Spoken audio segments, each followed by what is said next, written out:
Okay, we are All live. right, we're live. We're live. Hey, everybody. I'm Mike Wolfer. Some of you might know me for my comic book work, but I'm also, what's my title? Um, Production and Design Specialist at Edgar Rice Burroughs Incorporated, which makes me uniquely unqualified to, to interview Christopher Paul Carey about his new novel, Victory Harben, Fires of Halos, which will be available. It's pre-ordering now, and will be available. Is it November 1st, Chris? November 1st. Yeah, November 1st. that's when So it's what we're going. going to do here Yeah. is I'm going to interview Chris, and I'm just going to be making these questions up off the cuff. No, actually, we planned it all out ahead of time. So, but yeah, we're just going to discuss the novel and Victory Harben herself and some of the other characters that are involved with this incredible story. Um, so, first, hi, Chris. Hi there. Welcome, Hello. What's it everybody. like in Tarzana right now? Beautiful Well, Tarzana, California. yeah. Well, I'm not in Tarzana, but I'm kind of out in the boonies. Weren't we going to lie about that? I thought we were going to. Yeah, Sorry.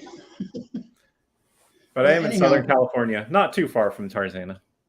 yeah, So yeah.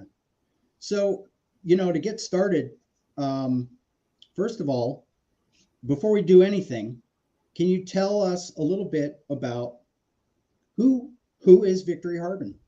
sure. Victory Harben is a character new to the ERB universe.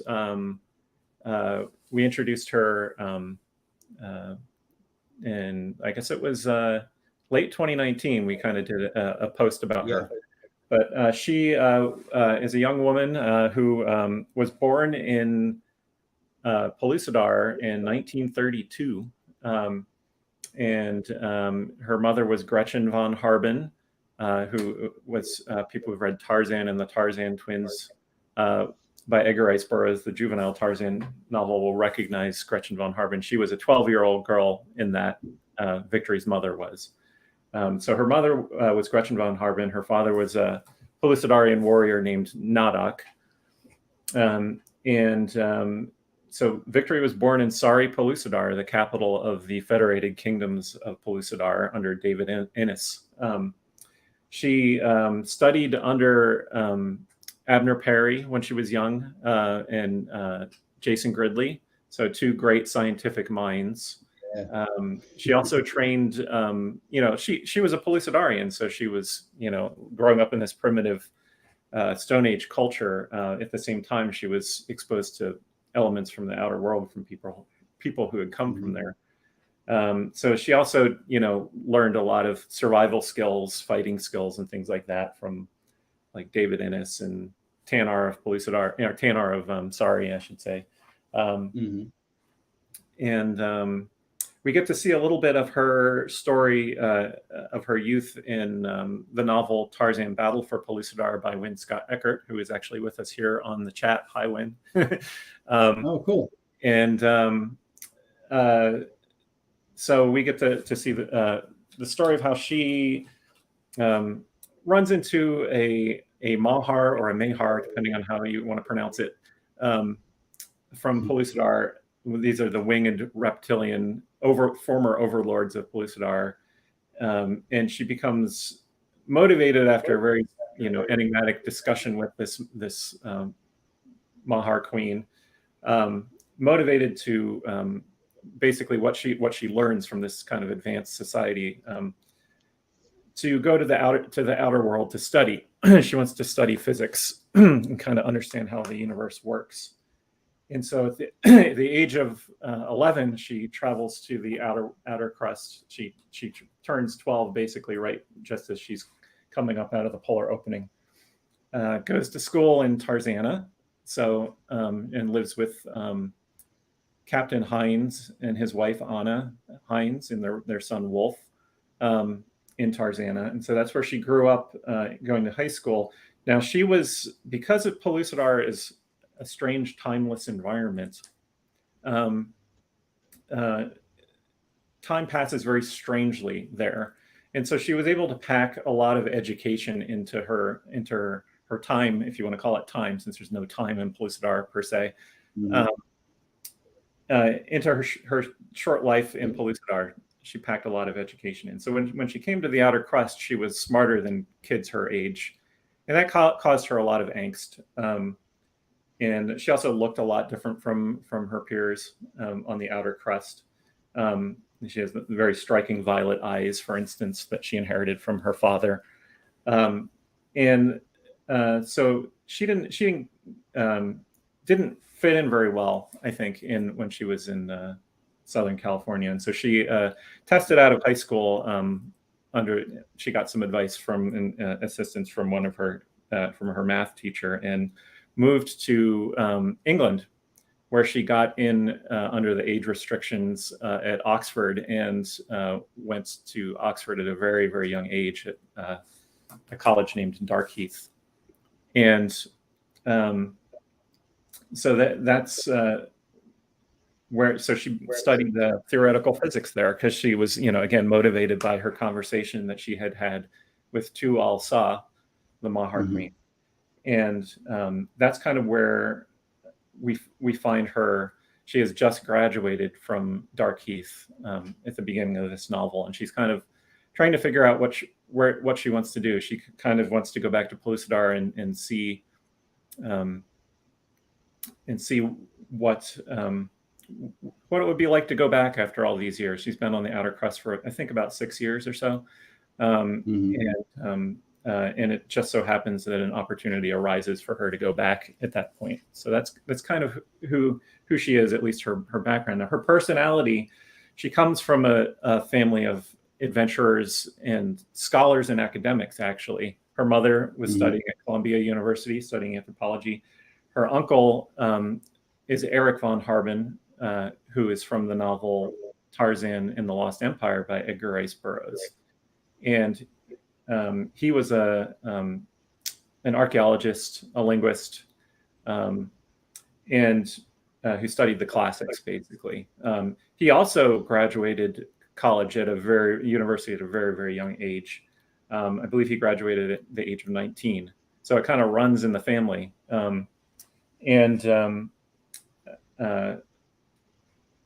But she kind of points out in the beginning of the novel, her relatives kind of big. They're too smart for their own good and end up getting wrapped up in these big adventures, basically. And she realizes that she also has that fault, that character flaw. Yeah. So that's kind of who she is. I mean, you mentioned her lineage and all of these other characters who she knows, all created by Edgar Rice Burroughs. But Victory Harben is brand new. I've been working, together with you on Victory's story for, what is it, like 3-4 years now? Yeah. So I don't know, because I've been making my own contributions to her story with comic book work. Absolutely. But one of the things that strikes me about it, you know what? I'm not going to go off on a tangent, but okay, real quick. When you love something for your whole life, like something that someone else has created, and you see it change, it can be startling. Like, for example, like Famous Monsters magazine. If any of you guys were monster kids in the 70s, like I was, you read Famous Monsters, and it was monsters, monsters, monsters, monsters. And then in the mid 70s, it became science fiction, and it wasn't Famous Monsters anymore. It was Star Wars, Battlestar Galactica, and all of that. And I kind of lost interest, and that's, things changed with the times, because that's what was selling at the time. So they kind of flipped over. But all these years later, after ERB created these characters, we've got, it's 2022 now. We've got a brand new market, a brand new audience. But we're still doing the same thing, right? We're not taking it and remolding it into something else. It's still the same characters you know and love, and those characters have not changed. they're the same. We're being as, all of, I speak for all of us, we're being as respectful as we can and purposely not changing the existing characters. Victory is brand new. And, she has a different voice than we might not have heard from other characters that ERB wrote. But it's so firmly entrenched in the canon, and I read the book. It's pretty damn good. It's fantastic. And it just, it's something new. And like, I just want to throw that out there because people resist things that are new. They're going to say, oh, Victory Harben, it's a new character. I don't want that. Oh man, I'm telling you, you're going to love her, and it's not just throwing out a bunch of names that we're familiar with that makes her familiar. That's not what it is. You don't accomplish that by name dropping. You accomplish it by doing the work and creating a character in the same mold as Edgar Rice Burroughs. And I think, Chris, you've done that admirably. Well, thank you. She's a fantastic character. I think one thing you should explain before we go too far, can you give us a brief overview of in case anybody doesn't know, what is the Swords of Eternity super arc, and how does Victory's novel fit in with the rest of it? In case there's no confusion about that. Sure, but I do want to get back to what you were talking about because I have thoughts. Oh, okay. Too. But the Swords of Eternity super arc is basically a loosely connected cycle of novels. So it's 4 novels and then some bonus shorter works that are in the backs of each of the novels. The start of the super arc really happens in the bonus story in the first novel, which is really it's called Pellucidar Dark of the Sun. And that's a story that I wrote, which starts with Victory and Jason Gridley, who's from the original Burroughs novels, both the Tarzan and Pellucidar novels and Barsoom novels, and Venus novels. He crossed over into a lot of different series, and it begins with Victory and Jason Gridley going back to the Pellucidar. So Victory, the 18-year-old Victory, finally does go back to Pellucidar. And this is also the setup for the novel, right? Because I rewound the novel back to this so we get the full story and told it from Victory's point of view rather than Jason Gridley's point of view, which was an interesting challenge to do. But what's happened is the Gridley wave has gone silent. It's as a law of physics, it's disappeared. Now the Gridley wave is this wave. Burroughs said, let's think of it as a wave, basically implying that it was really something more than just that. I think he was implying quantum physics at the time, but that it's both a wave and a particle, that kind of idea. ERB did read up a lot on science and what he, even though he wrote a lot of fantastical stuff that has pseudoscience in it, he tried to make a coherent system that worked. And as science changed, he got locked into a lot of earlier pseudoscience that people didn't know was wrong at the time. But I digress. So the Gridley wave has gone silent, and which communicates between the worlds of Earth and Barsoom and Pellucidar. And so it's a big deal because now they can't communicate between the worlds. So Victory has a memory from when she was 11 years old and had visited this subterranean city of Mintra, where she met the Mahar Queen. And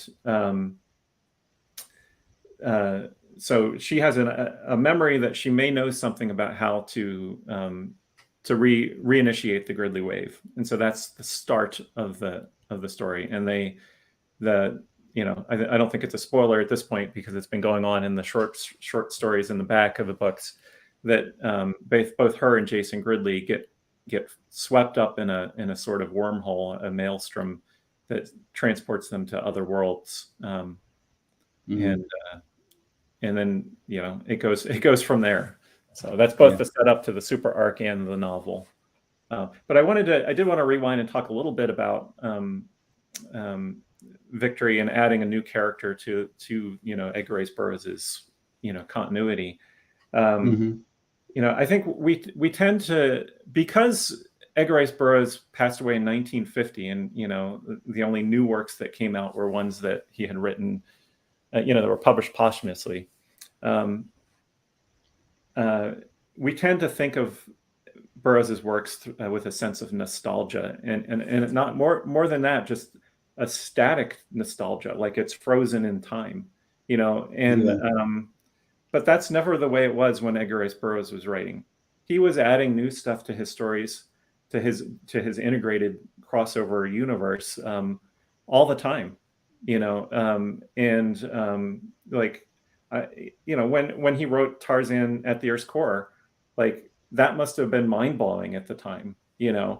very, very innovative, to cross over the two series. And then when he had Jason Gridley, crossing over with Barsoom and Pellucidar and Venus, he was always doing that. And then even at the end of his career, when he wrote Beyond the Farthest Star, and sent another hero, by means very similar to John Carter, Mm-hmm.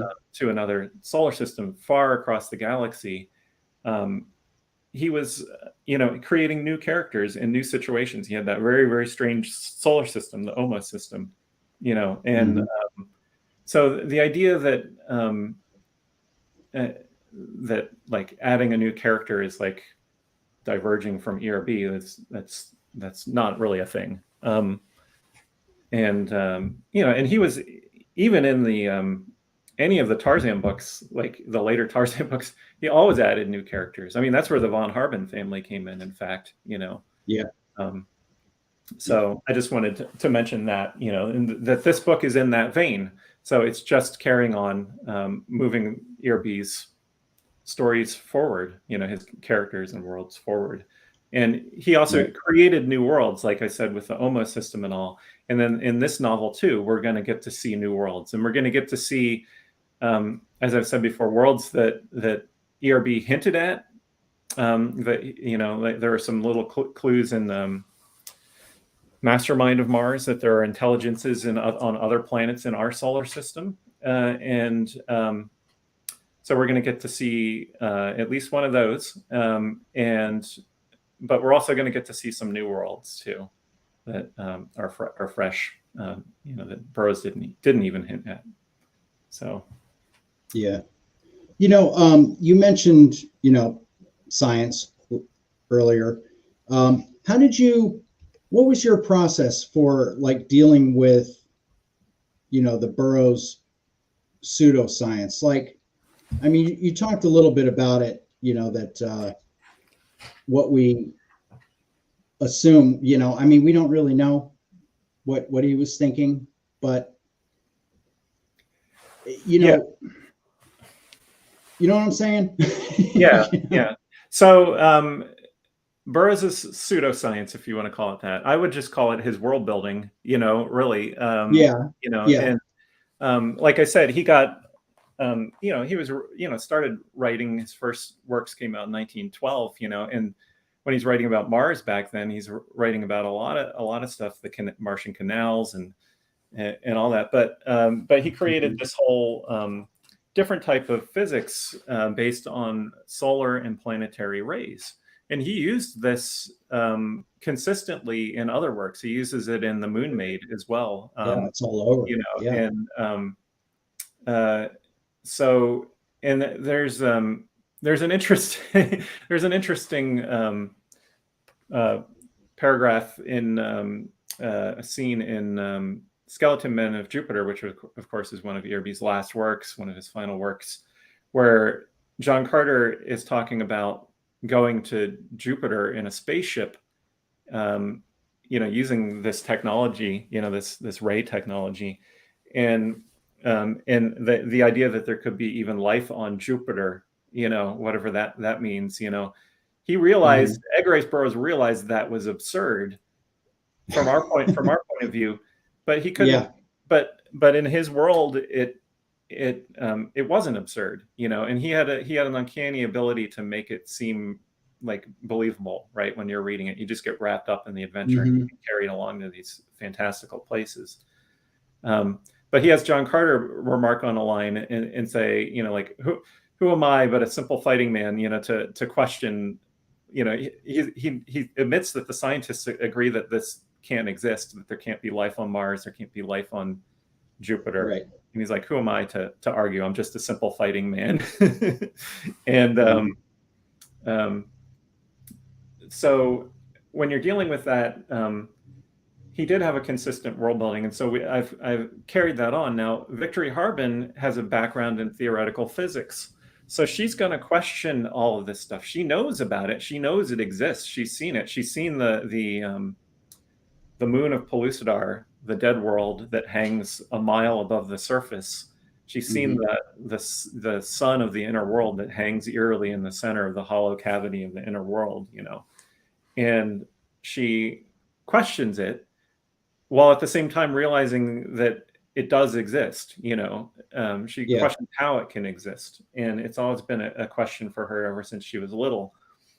And in this novel, it's kind of her journey of finding out how that all works, basically. And so in the novel, we've taken Burroughs's, you know, his world building, his science, and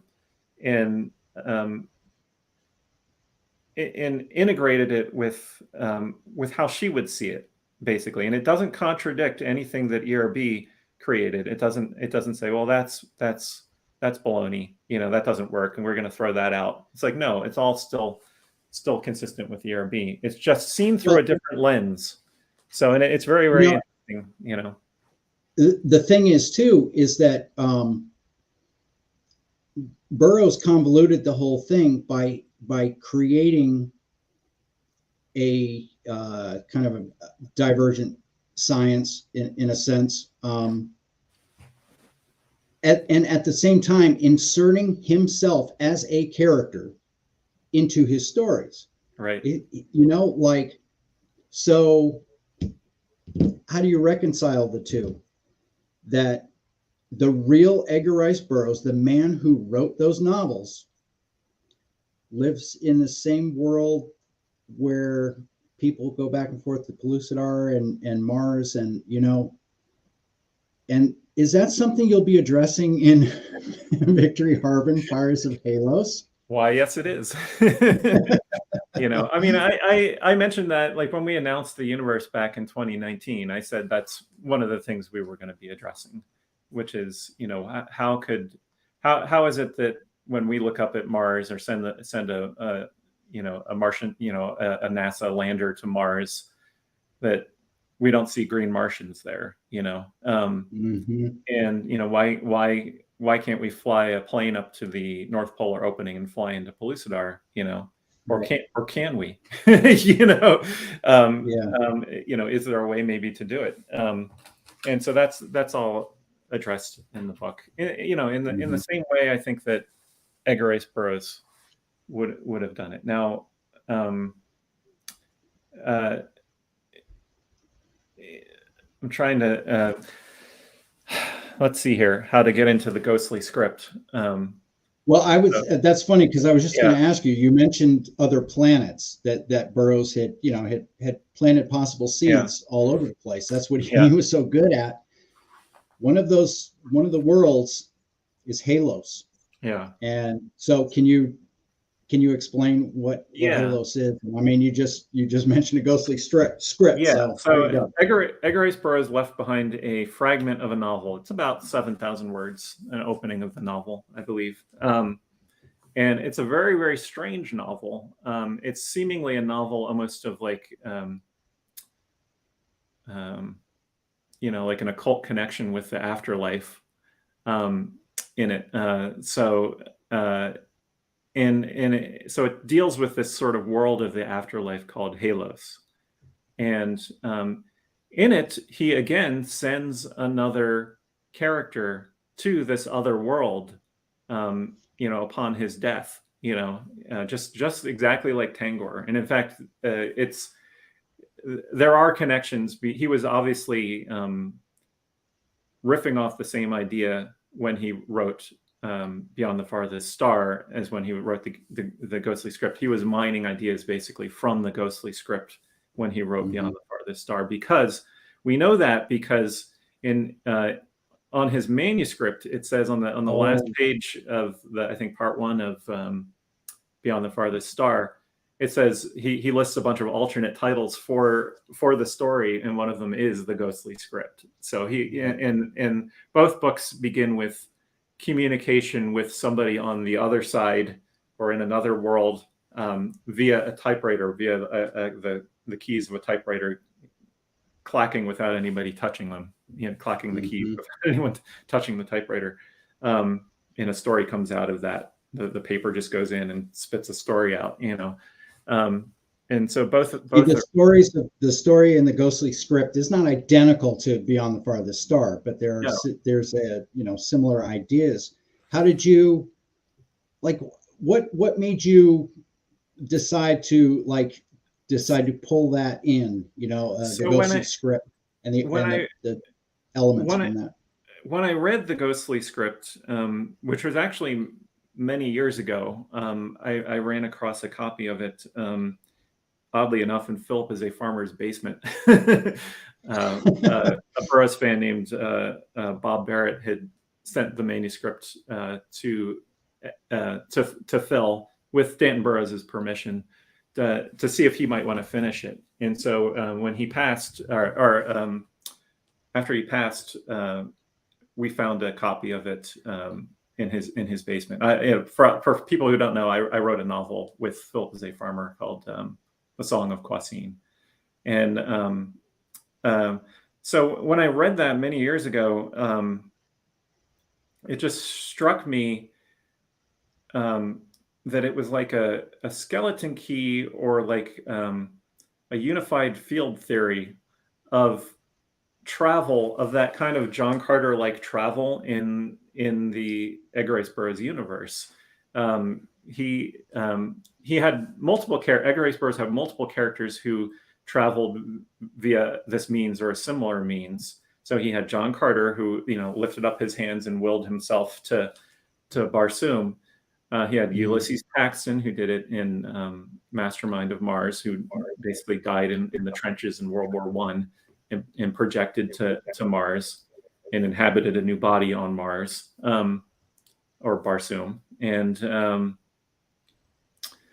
then he had Betty Caldwell in Escape on Venus, this woman who is very mysteriously, just kind of drops into the novel and then drops out of the novel, transported from Brooklyn, New York to Amtor,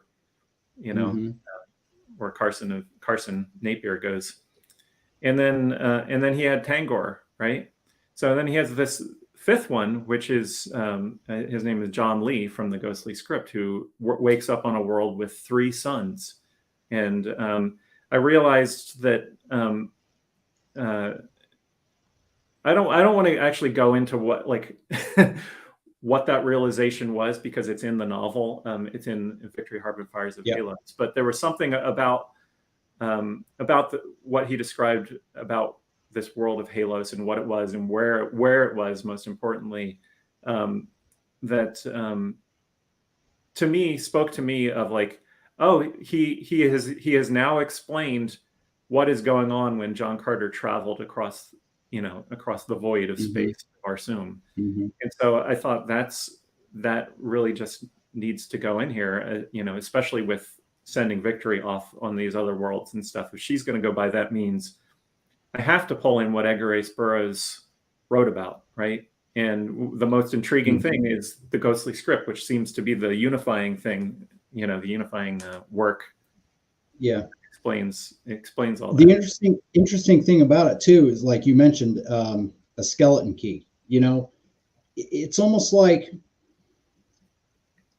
everything would make sense or could be explained on its own without the ghostly script. But then reading that and seeing, it was almost, it was sort of like preliminary notes for a novel. I mean, it wasn't rough. I mean, he legit wrote it out. He just didn't get too far into it. Yeah. and then stopped for whatever reason. But there are so many elements in there that when you lay that over all of the existing works that we know, it's sort of like this could bind them all together, you know?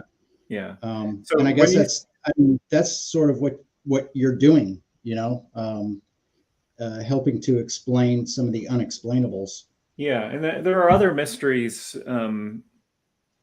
you know, like, you know, in Pellucidar, you have the Gorbuses, you know, which Win Scott Eckert wrote about in Tarzan Battle for Pellucidar. Yeah.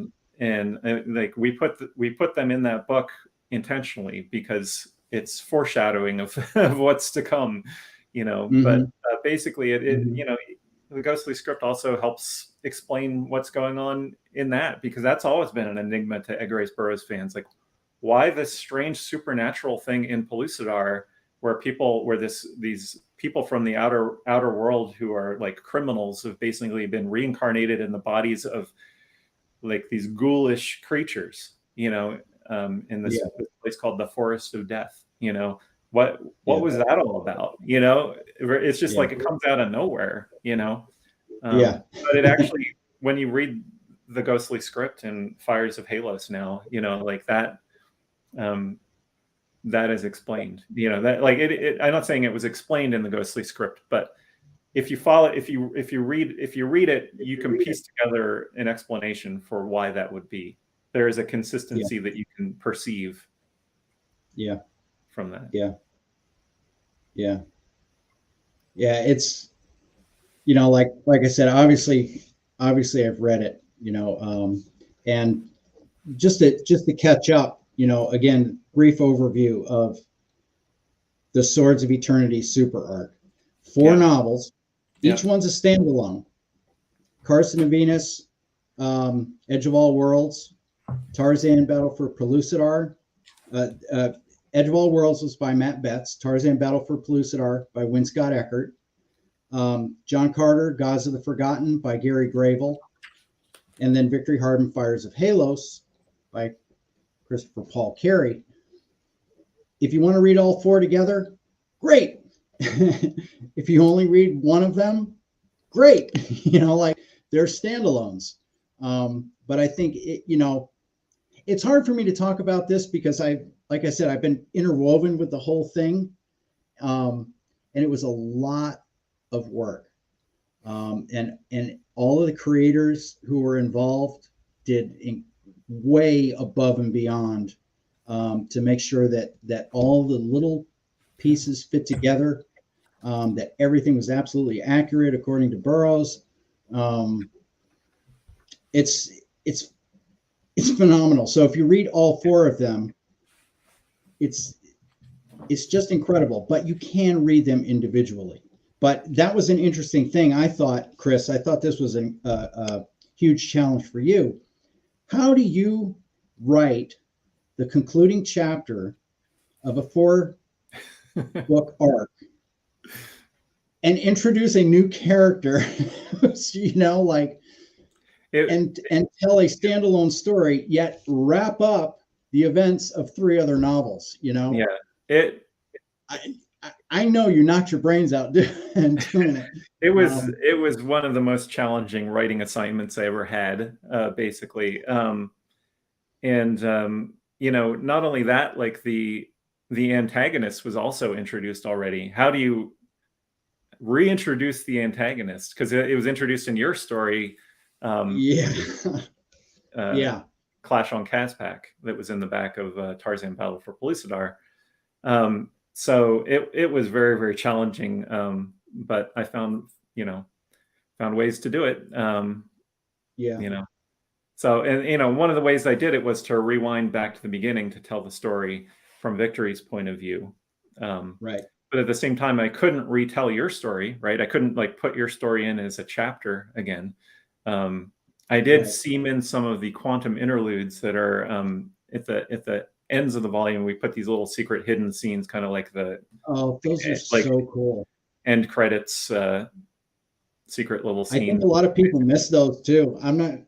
Yeah, I don't think so. Those there are little bits of those that get repeated, but those are very short, like 1 or 2 or 3 page sections. And then again, they're coming from Victory's point of view in this book. But it was a challenging jigsaw puzzle to put together. But we didn't, fortunately, like when we constructed it, everybody had their own plots that they were writing. All the novels have their own central plots that are unrelated to the super arc, right?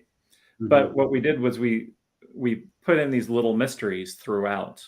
And whether people remember them or not, I don't know. I did when we put out Red Axe of Pellucidar, that has a great story in it by Gary Grable, called Jason Gridley of Earth Across the Moons of Mars. That's the bonus story. Big giant novella actually in the back of the book. I wrote a little editor's note, sort of rounding up all the questions, the big questions anyway, that were seeded throughout the super arc, just to kind of refresh people. So let me just actually read a passage like from that editor's note, because I think it'll refresh people's minds of like what they read if they read the books already. And again, you don't have to have read these. They're going to get answered in the course of the story, integrated into the novel in a natural way. So it's not like, referring to another story or whatever. It comes out, these same questions come up in Victory is confronted with these same questions, basically, in one way or another. But in Victory, Harben, Fires of Halos, we shall learn in Victory's own words the answers to many of the questions and enigmas that have cropped up during the course of the super arc, such as, why did the Gridley wave fail? Why did Jason and Victory's experiment extinguish Pellucidar's sun? For what purpose did Tuatha hurl Victory through the maelstrom?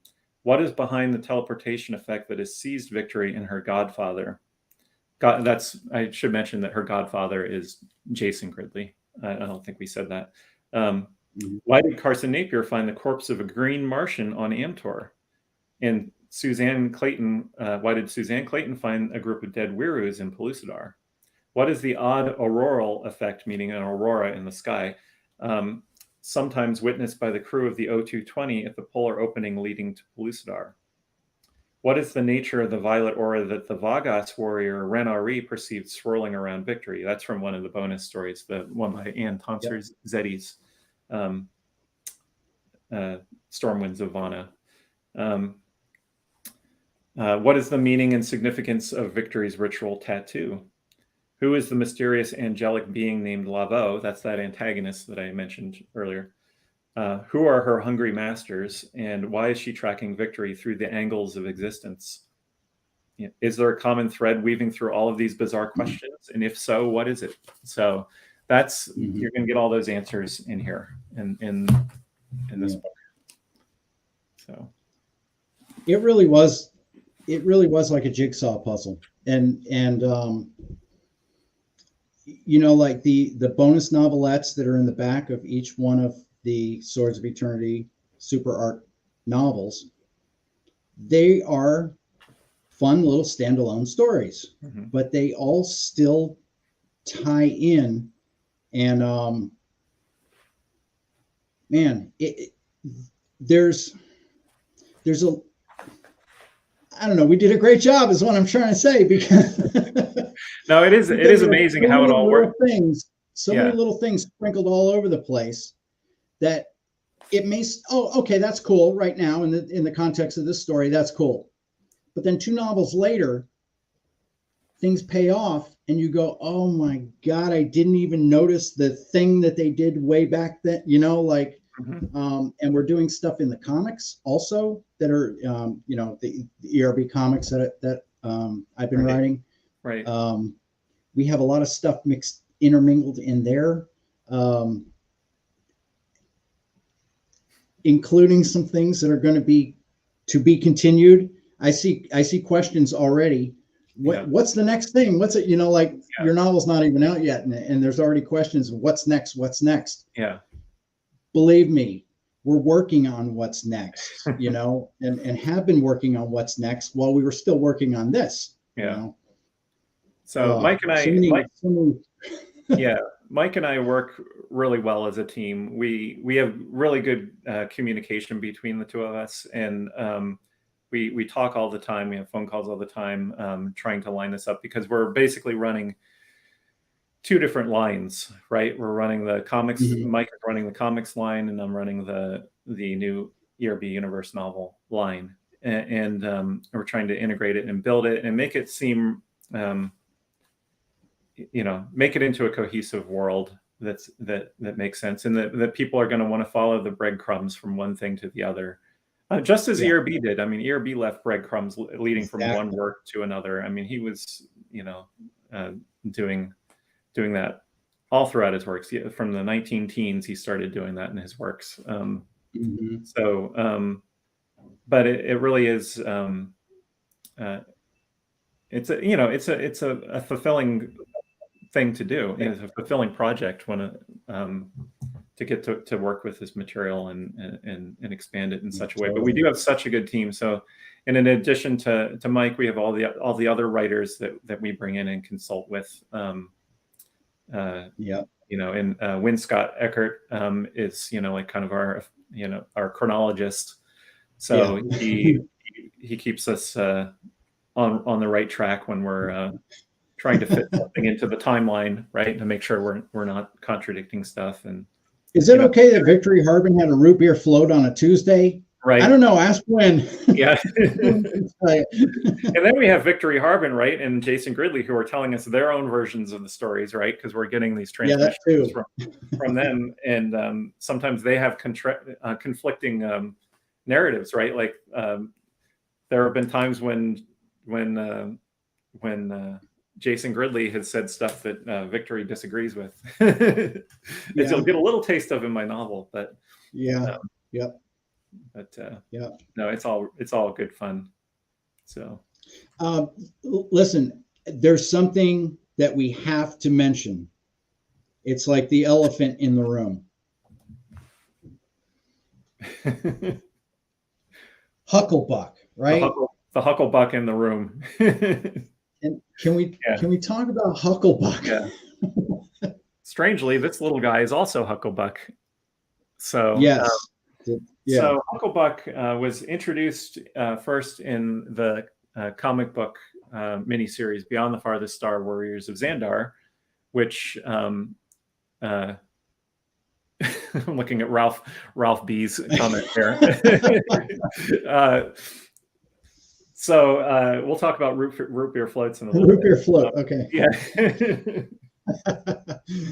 But so Hucklebuck was introduced in Beyond the Farthest Star, Warriors of Zandar. I don't know if you have a copy of the comic there, but I do. Yeah. Yes, I do. In fact, I do. So, and that's a story that Mike wrote. So yeah, there we go. There's Hucklebuck. That's where the image on Mike's shirt came from, which you can get at Amazon.com/Tarzan. You can find our t-shirts there. Just go to the shop by brand Victory Harben and you'll see the t-shirts there. So he's this strange creature that is sort of like, I hesitate to call him Victory's animal companion, but that's kind of what we've been calling him. And I say I hesitate because he is an intelligent creature of his own volition. You know what I mean? He's not a pet.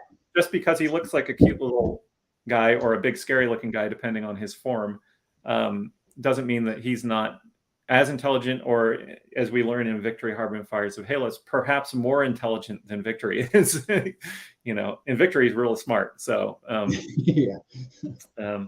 but she encounters Hucklebuck actually we get the story of how Hucklebuck and Victory meet in Victory Harben Fires of Halos. And he's this little guy who can transform into a big guy basically and kind of break the laws of the conservation of matter.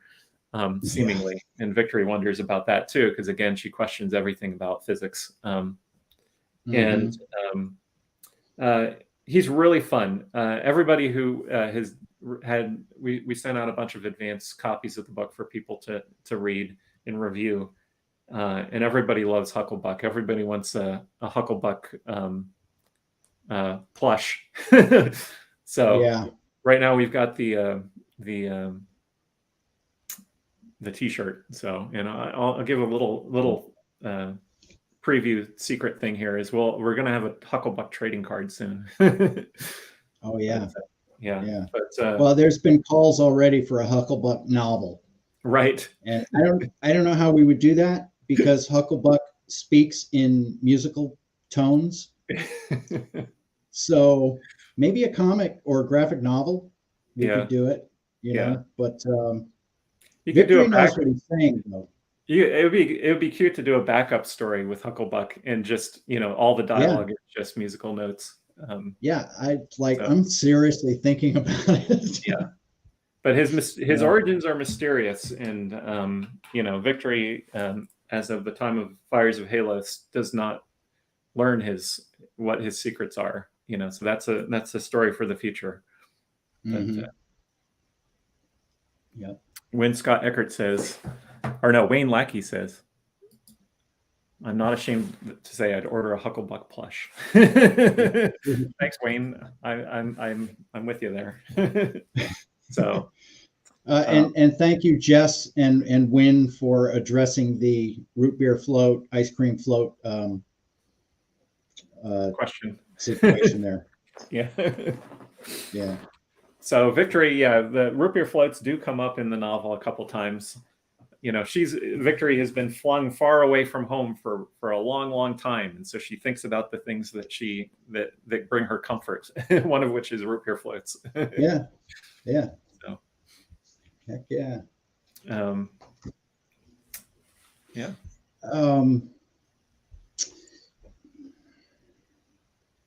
Do you want to talk about the other characters that we'll see? Do you want to maybe drop some names of some of the people we will actually see? I'll drop a couple of them. Obviously, we're going to see Jason. Don't spoil anything. Yeah, obviously, we're going to see Jason Gridley. We'll get a very brief glimpse of Jane Porter in the beginning. We will see. This is a big one, and it's a big, very meaningful appearance. We're going to get to see Deja Thoris. Mm-hmm. So Victory is going to get to meet Deja Thoris. So that was an interesting scene to write, and to write it from Victory's point of view, right? Because we've seen Deja Thoris a lot through the eyes of a male, a male character, and so what would Victory think of her, when she sees her? So, and Victory is somebody from also in a different time period. She's from 1950. The super arc begins in 1950. Yeah, right. So, Anne is here. Great to see you, Anne. Anne is writing a Deja Thoris novel right now for the Edgar Rice Burroughs universe, which I'm very much looking forward to reading. So, have you announced that yet? Is that we announced it at conventions and stuff? So I think we put it up on our social media. Okay. Hey, Anne. Yeah. But I can't wait to read that, and that's going to be from Deja Thoris's point of view, her novel. So that's going to be great. Is there anyone else that I should mention?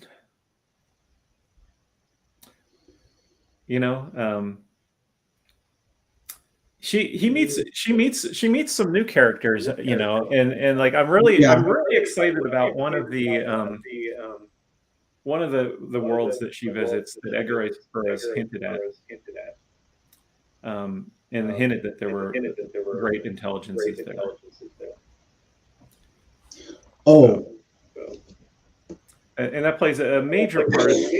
And because this is so unfair to anyone who hasn't read the novel. Yeah. Oh, I know what you're talking about. Oh, yeah, that was awesome. Because it plays such a major role in the novel, in the plot of the novel. Throughout, I don't want to actually explain what it is, and I think, when I've heard back from my first readers, is that they really liked that. That's where it really the novel picked up steam for them, and it started taking on its own rather than just being a pastiche of Edgar Rice Burroughs. It starts becoming its own thing, its own original work. Mm-hmm.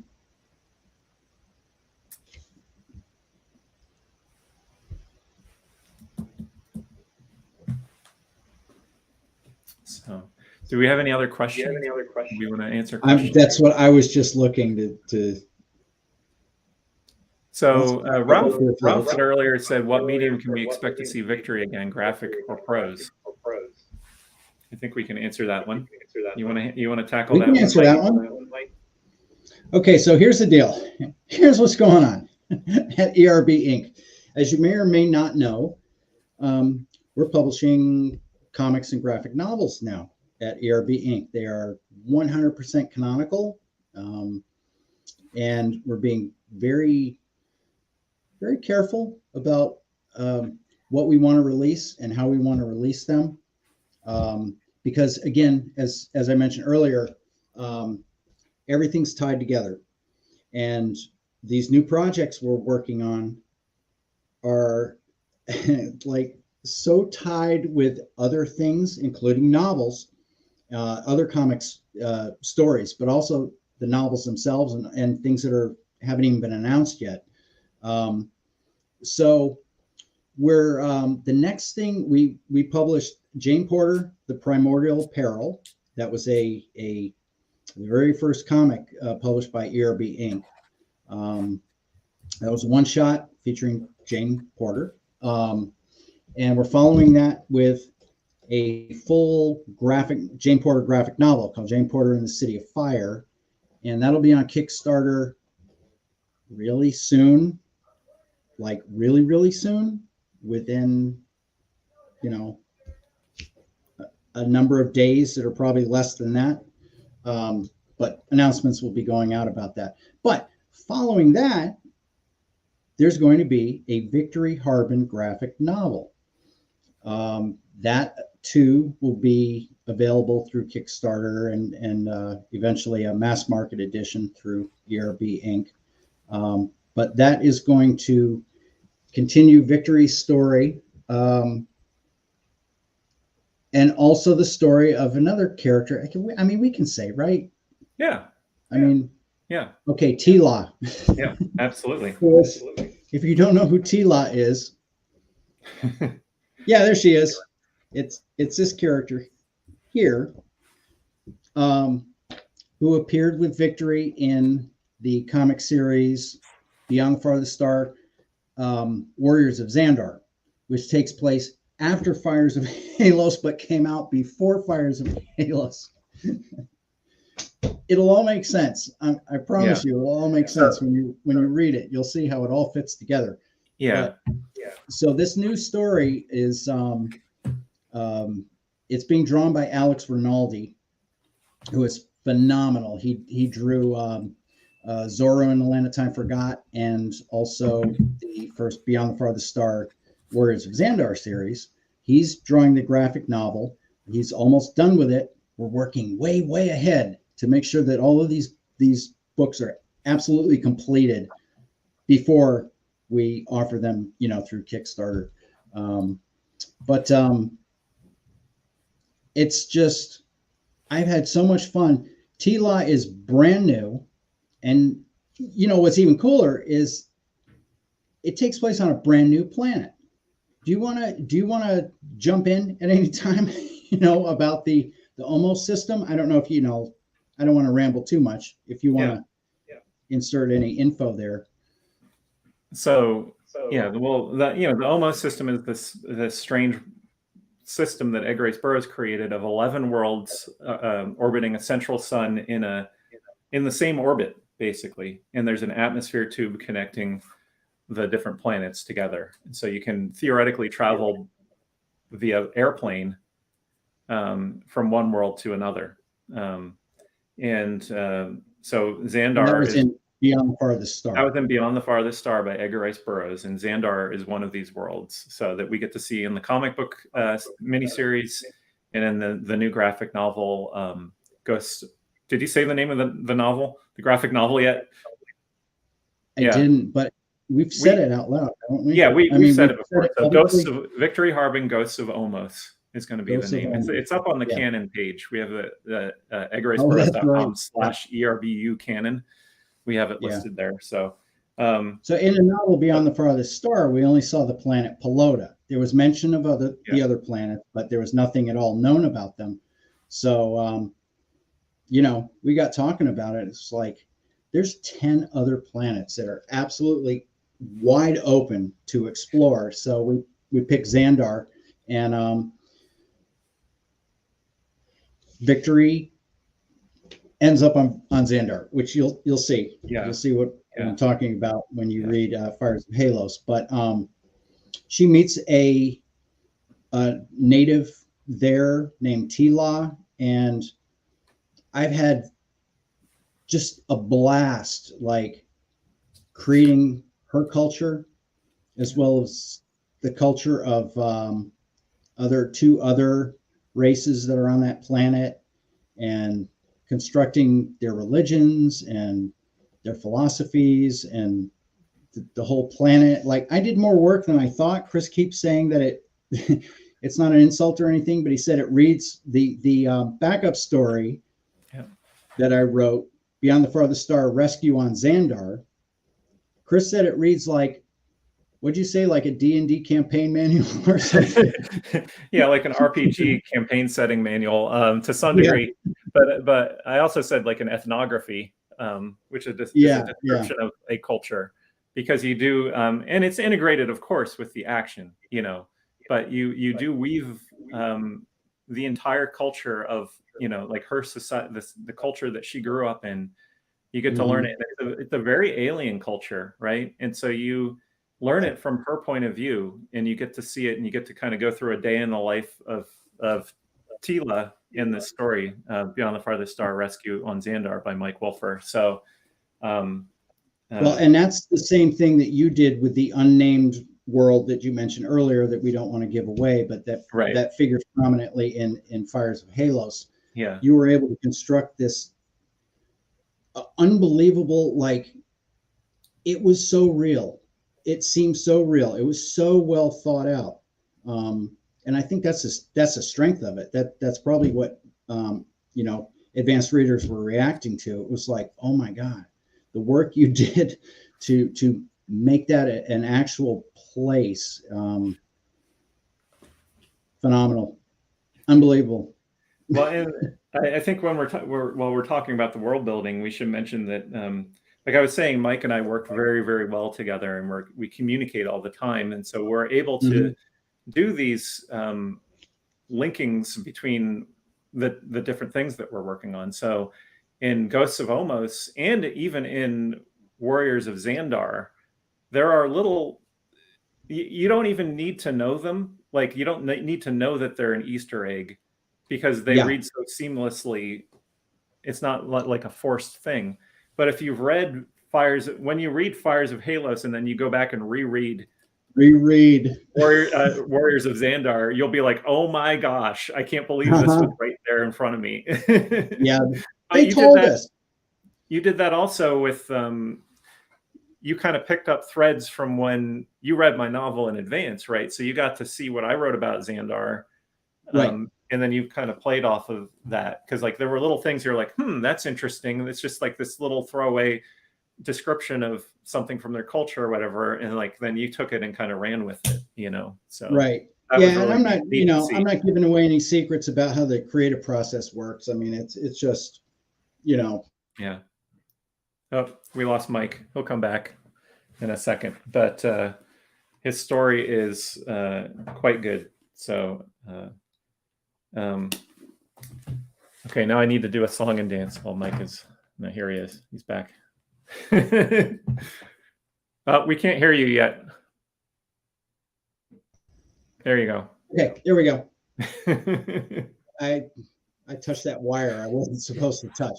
I knew that was going to happen. You got transported temporarily to Halos. I did. It was fantastic. And they had incredible root beer floats. What was I talking about?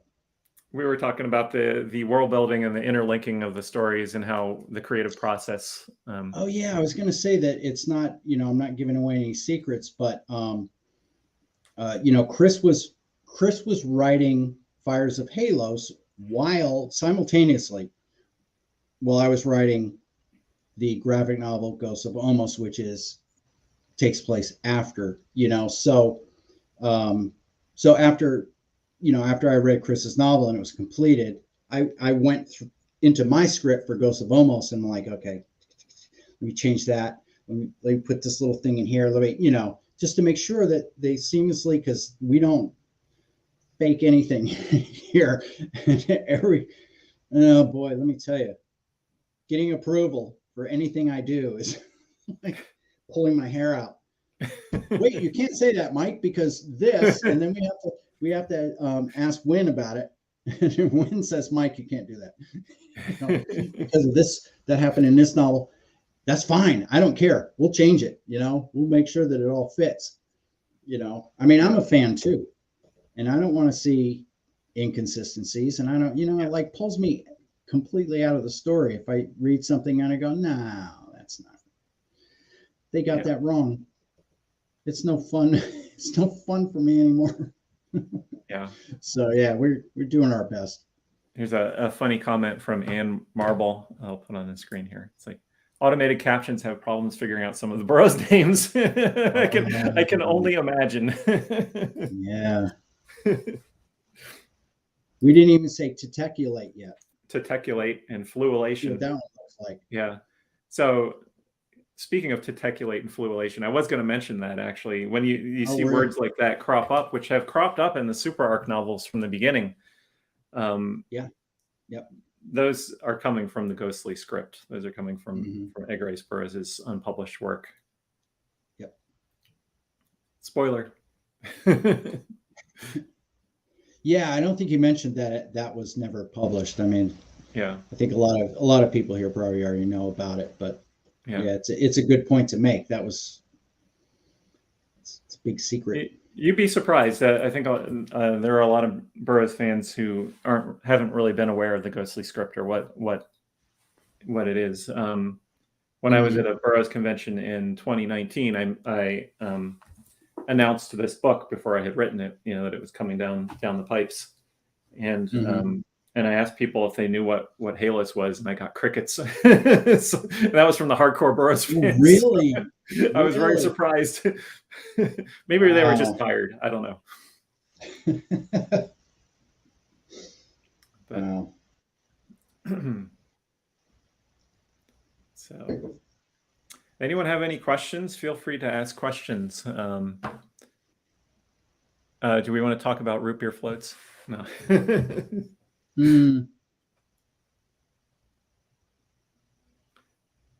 Victory enjoys a good root beer float when she's trying to figure out a problem. That we learned in Fires of Halos.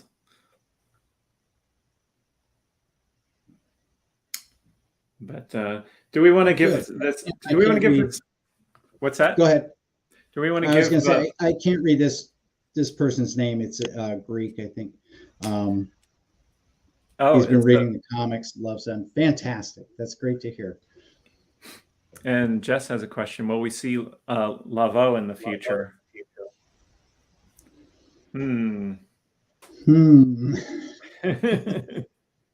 Yeah, I don't think we can go there because we don't the novel. I don't.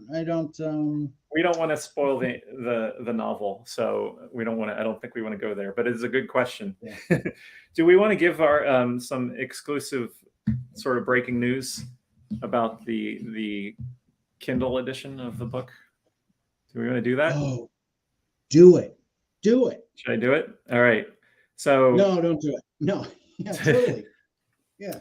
For reasons we cannot quite fathom, the Kindle edition of Victory Harben Fires of Halos is actually live now. So if you want to read the book now, if you're just like can't wait to read it, it is available now on Amazon. So for download. So the hardcover editions will be coming out. The print editions will be coming out very shortly. So we've actually received in our warehouse the paperback of the book, and we are getting the hardcover in later this week. And so we're just waiting really on the collector's edition to print. And the reason we wait to send them out until we get all of the editions in is because we have a lot of collectors who buy multiple editions of it. So we need to, it really complicates the just the logistics of mailing out the books for our shipping department. It really complicates it if you were going to say, ship all the paperbacks to the people who ordered the paperbacks, because there's a lot of people who bought the paperback and the collector's edition, and we need to stick them in the same box. So that's why we wait till we get all the editions in. So somebody Ann Marble likes my Kindle. This is a paperweight from a few years ago, so Kindle paperweight. You know, I should mention that I think out of all of ERB fandom, I have the most unique collection of novels of anybody, because I do the design work of, you know, like the logos and, you know, the design, you know, other than, aside from writing and all of that, I also do, you know, like graphics work. So I get all of the books, the proof copies for everything, all of the universe, the authorized library, like everything that we publish. And I get the early versions where we spot typos occasionally, you know, and little things get corrected. So I have the most huge collection of hardcover books that are all bad. Yeah. It's very unique. You and me both. We're the two people who have them. Yeah, so I have a single, like, great, you know, like perfect edition. Yeah. In my house. So Todd Luck, our friend Todd Luck, Todd Luck has a great comment here. Amazon didn't release the Kindle early. They're just not bound by our illusion of time. Very Burroughsian comment there. So Todd Luck, I should mention, has the most amazing Edgar Rice Burroughs themed YouTube channel. He has so much Edgar Rice Burroughs content on there, and it is amazing. Just search on his name and find it. Man. It is fantastic. So thank you, Todd, for all the great ERB stuff that you put out. So you'll be getting your advanced copy soon of the book. and Todd, by the way, while you're here, I want to mention that one of the things I enjoy about all the videos you do is that you don't, your reviews don't consist of, hey, I got this book, it was awesome. And that's all you have to say, because there's a lot of reviewers out there, and they don't tell you anything. Yeah. You get into it, my friend, and if we make a misstep, you catch it. Chris and I'm telling you, we talk about you on the phone all the time, and we see your reviews and we go, oh my God, I can't believe that he picked that out. Like you guess at things that are absolutely 100% on the nose that other people don't get. I kind of wonder if you've been bugging our phones or something. It is rather, I mean, it's rather eerie. Like the day or two before, Mike and I will be discussing the very same topic, you know, the comment that you talk about on your channel. It's pretty funny. But yeah, you guys, Todd Luck, TODDLUCK on YouTube. Type it in, subscribe to his channel, watch his videos, like and subscribe, blah, blah, blah, blah, blah, all that good stuff. Yeah. Really great content. I'm transmitting this video to, it's going to Facebook. It's going to the Edgar Rice Burroughs Inc. Facebook. It's going to the Edgar Rice Burroughs Universe Facebook page. It's also going to my personal YouTube account. And that's only because I've been having trouble getting access, only because of like, what do you call it when you have to get something authorized by your phone and all that. The two-factor identification kind of locks me out of the ERB Inc. YouTube account a lot. And so we'll be uploading this to our official Edgar Rice Burroughs Inc. YouTube account, which we started making more active just recently in the past few weeks. Rob Olson, great to see you. Great ERB fan and friend. He has a question here. Do you have any plans to try and sell hard copies at Barnes & Noble someday? So it is available through barnesandnoble.com. All of our books should be available through barnesandnoble.com.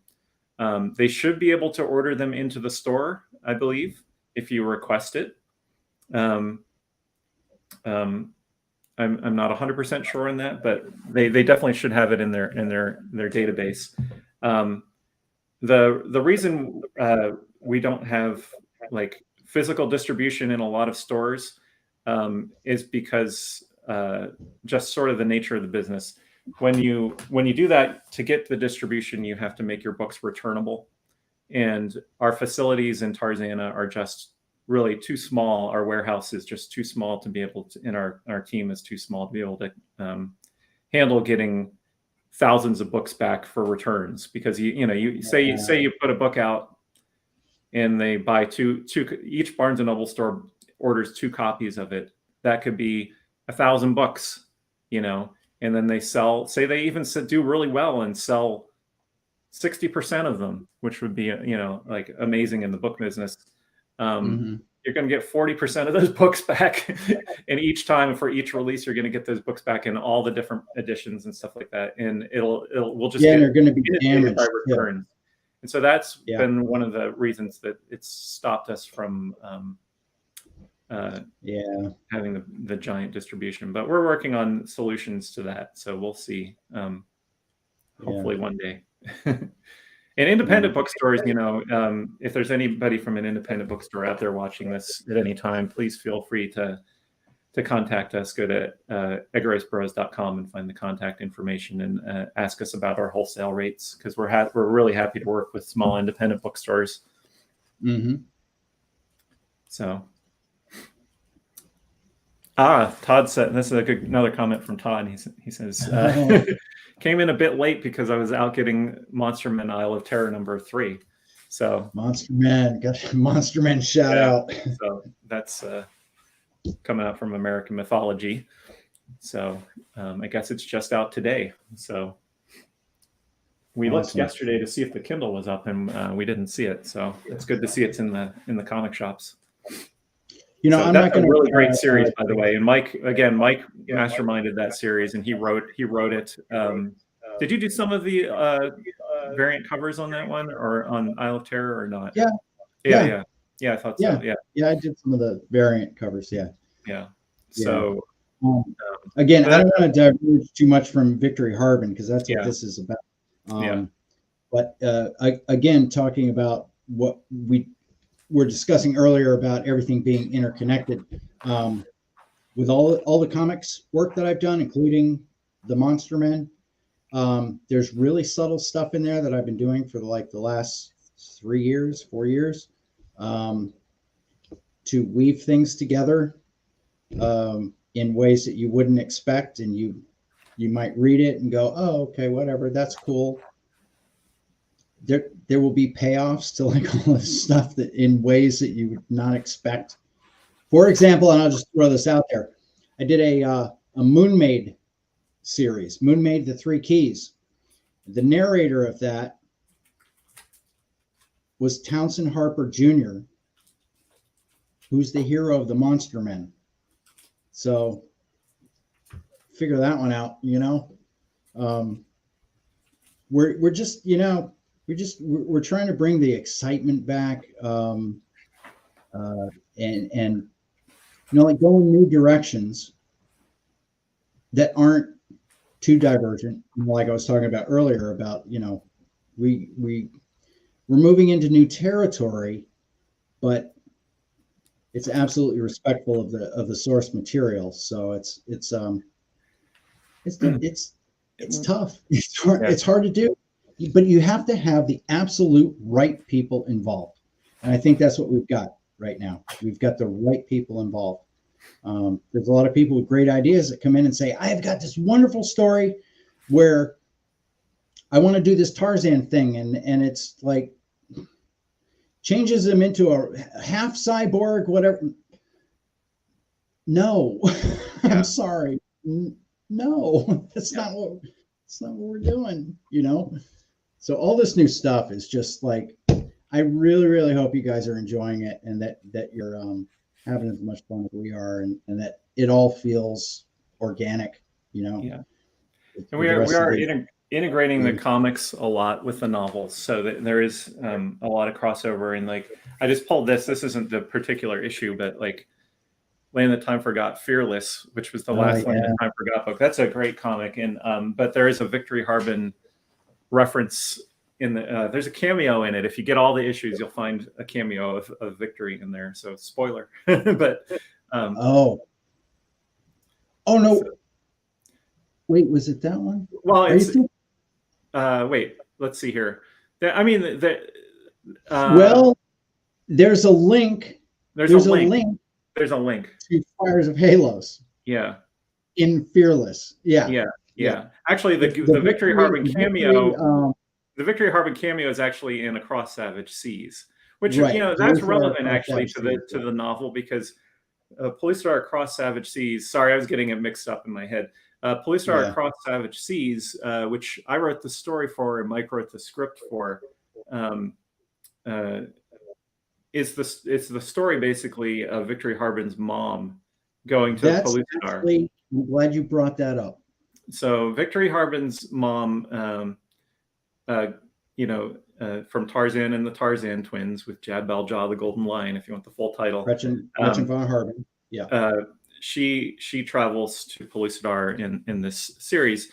The Across Savage Seas was actually originally written as a novel. It was written to be a novel. So I wrote an outline for it before I worked for the company and before I wrote Swords Against the Moon Men, the Wild Adventures novel that I wrote for ERB Inc. And I originally pitched this idea. It wasn't called Across Savage Seas at the time, but it was the story of Gretchen von Harben. And it's basically the story of how, I hope it's not a spoiler to say this, but how Victory Harben's parents meet, essentially. Yeah. And so when we were starting the super arc, like when we knew we were going to be doing new novels, that we wanted to set them in 1950 to be symbolic from sort of the passing of the torch from ERB, who passed away in 1950. To the new stories. So that's where we put the characters, and so respectfully after Edgar Rice Burroughs' original works. And I was looking back and I'm like, well, I want to have a new young character, and who's that character going to be? And I looked at the timeline and I realized, well, if Gretchen von Harben and Nadok, her future mate, had a kid, within a year or so after their adventure, that kid would be 18 years old in 1950. And that was really the origin of Victory Harben. And that's how she came to be, because I was looking for a new character, but didn't know who she was going to be. Yep.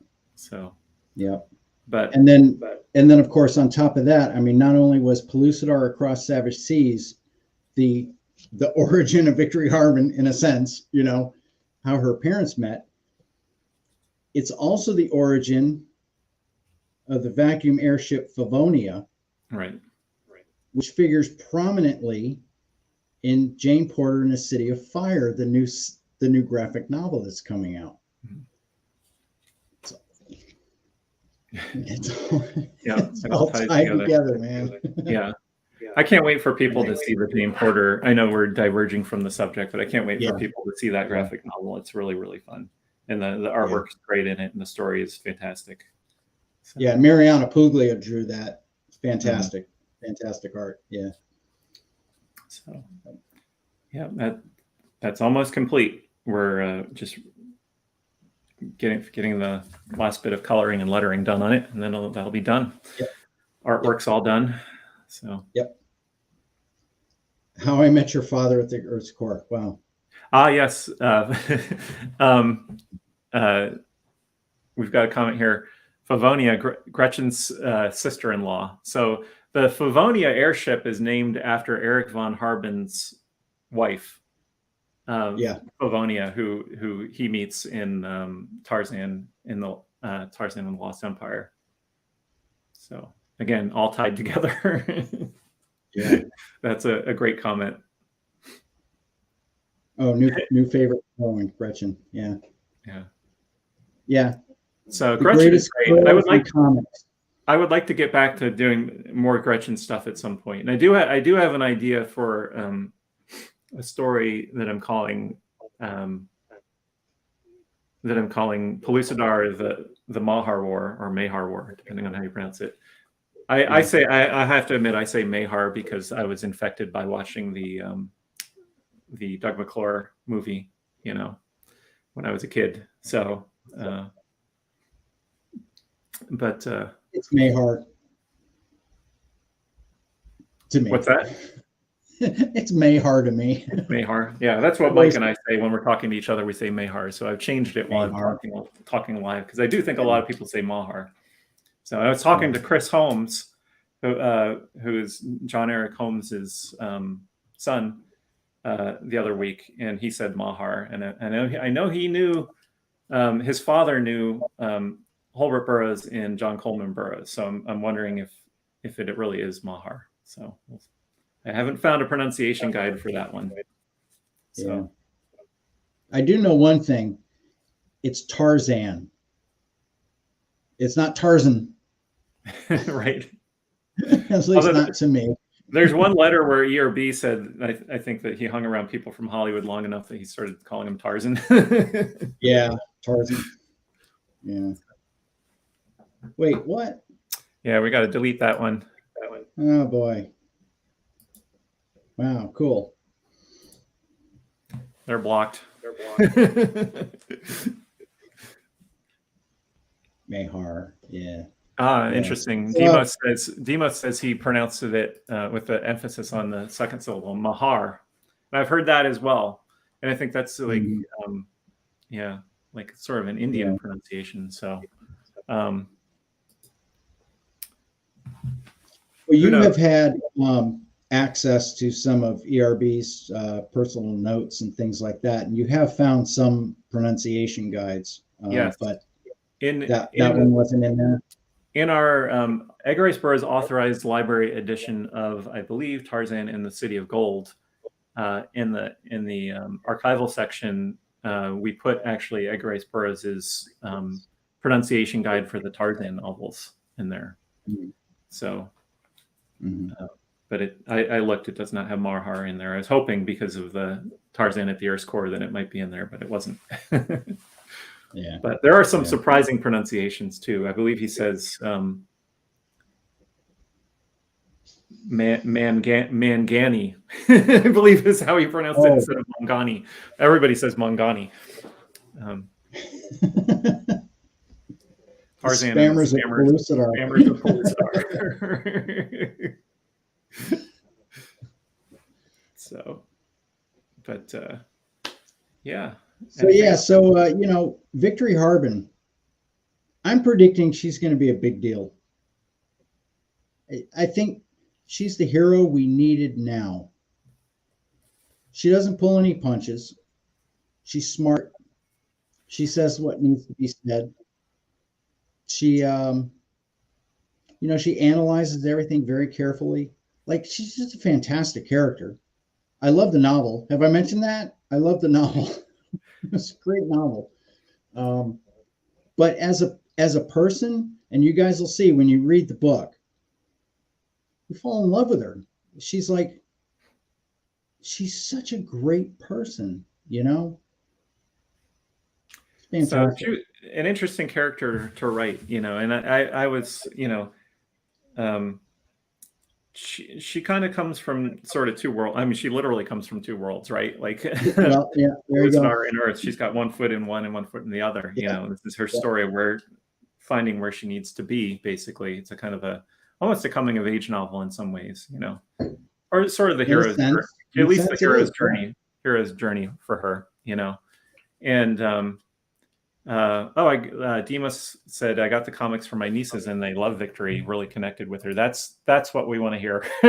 Yeah. So good. I wanted her to be authentically ERB, right? Like an authentic ERB character. Yeah. But at the same time, I don't want her to, I want her to be accessible to newer, younger generations as well, And Now she's from And 19. you know what's really funny? You know what's funny about that? Sorry to interrupt, but Yeah. I'm going to interrupt. You know what's funny about that is that you wrote her in a very relatable way to, for modern audiences. But she's a character from the 50s. You didn't write her like a 2020, No, 2020 18-year-old. not You at all. wrote her as a 1950 18-year-old. Exactly. And it's still relatable, you know. There was nothing anachronistic about any of it. It was handled beautifully, but I don't know. I mean, her character kind of transcends the eras that have passed. It's just, it's the character, it's not the time frame and wherein the character is residing. It's the character themselves, and she's just fantastic. And I think that like speaks to the fact that she comes from Pellucidar, which is a world without time, right? So that may have weird, influenced her, and like her also not being from one foot in one world and 1 foot in another, not quite where she might need to be, And so when she gets out into the big wide cosmos, we see who she is, separated from any connections that she had before, right? She has to kind of rebuild her character in a new setting that's kind of constantly changing. But I wrote her. She writes in. So the book is a first person narrative, just like John Carter. The John Carter stories are,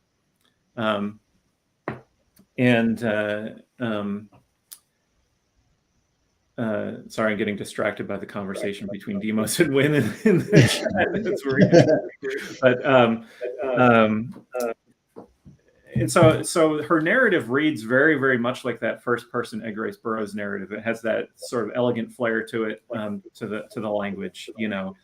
She's a very, very smart. So when she writes or relates her story, she has that same Burroughs feel. And I wanted people to feel that continuity with the original Burroughs stories, and so that's how I handle that. But when she talks, when we hear her dialogue, she talks very not 100%. It's not like she's always talking slang, but she throws out zingers in slang, in 1940s slang, because she grew up in the 1940s. She's only 1 year away from the decade in the 1940s. So, and it's really fun, and I think it gives like a variety to the sort of a rhythm to the stories. So because you're reading along and getting caught up in the Burroughs prose and stuff, and then you get this very fresh dialogue that comes out too. So well, for example, Hucklebuck. Why did she name him Hucklebuck? You'll find out, and it'll make sense. Yep. You'll see. Yep. So, all right, we've been going on for an hour and a half almost here, so I think we're probably going to wrap up. It feels like 10. Yeah. If anyone has any more questions, happy to answer them. So, but yeah, we have a lot of more ERB universe stuff coming up, both in comics and novels. Like we mentioned, and Zeddy's is coming out with a Princess of Mars, Shadow of These Passions. Wait for that. Yeah. I can't wait. We're in the process of finding an artist to do the cover of that one. That'll be coming out this coming year, hopefully. And then Win Scott Eckert is also writing a new trilogy, beginning with Korak at the airport. Yeah. So those are the only ones we've announced. We have other ones in the works, but yeah. So I love how Hucklebuck is drawn. Yeah. So it's interesting. This is kind of an interesting story, because I had Hucklebuck in my head from the beginning, and I knew he was white. I knew he was furry and white, right? But I thought that. Do you have the initial designs? I'm looking. Yeah. And I was thinking of him like a big bear. I mean, honestly, I was thinking back to the young Spock's animal companion from Star Trek from Star Trek the animated series, and I was picturing Hucklebuck more like a giant white polar bear.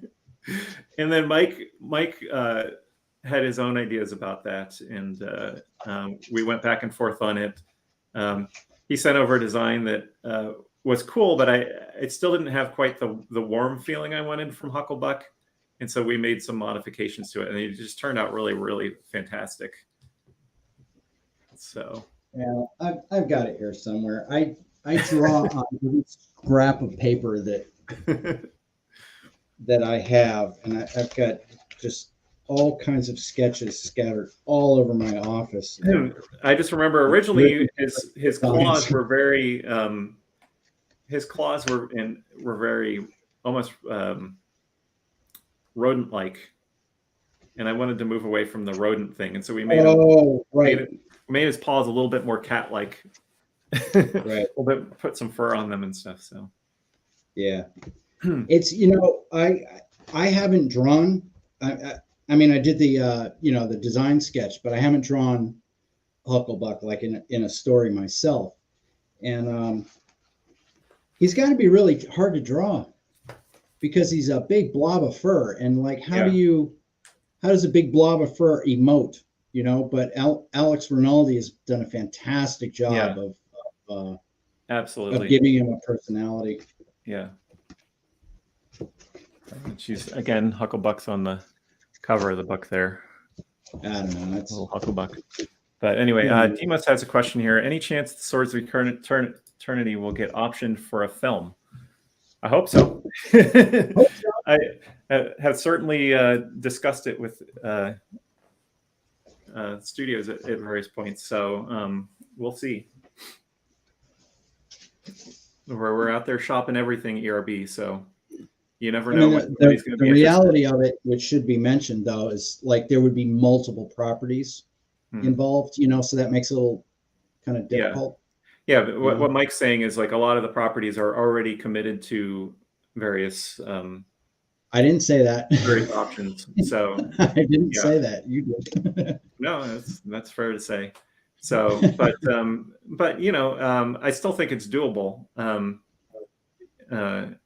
There are ways to get around it, and there is also ways to join various parties. So if you have two different studios, one studio has one property, one has another.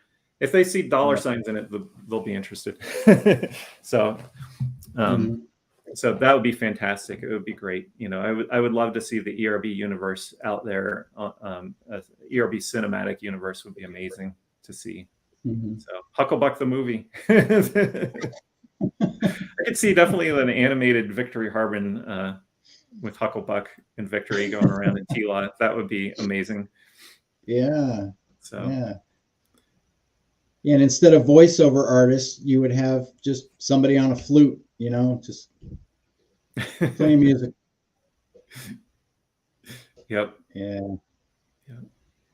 So, well, we're over the hour and a half mark here, so I think we'll wrap it up unless anyone has any last burning questions. But so the book is available. Oh, actually, I didn't show this off. So the book is available in a paperback edition. It's available in a regular hardcover edition.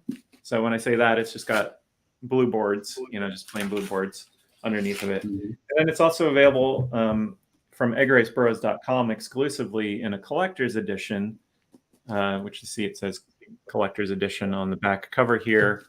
And it has, fancy boards. There's a doodad on the back.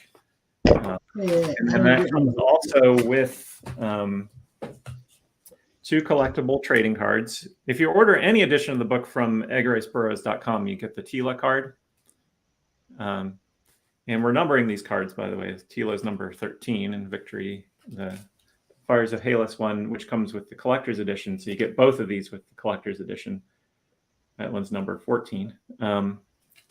And then also that comes with a signed book plate signed by me and Mike Wolfer, and then a facsimile signature of Edgar Rice Burroughs. So you can put in the front of your book if you want to.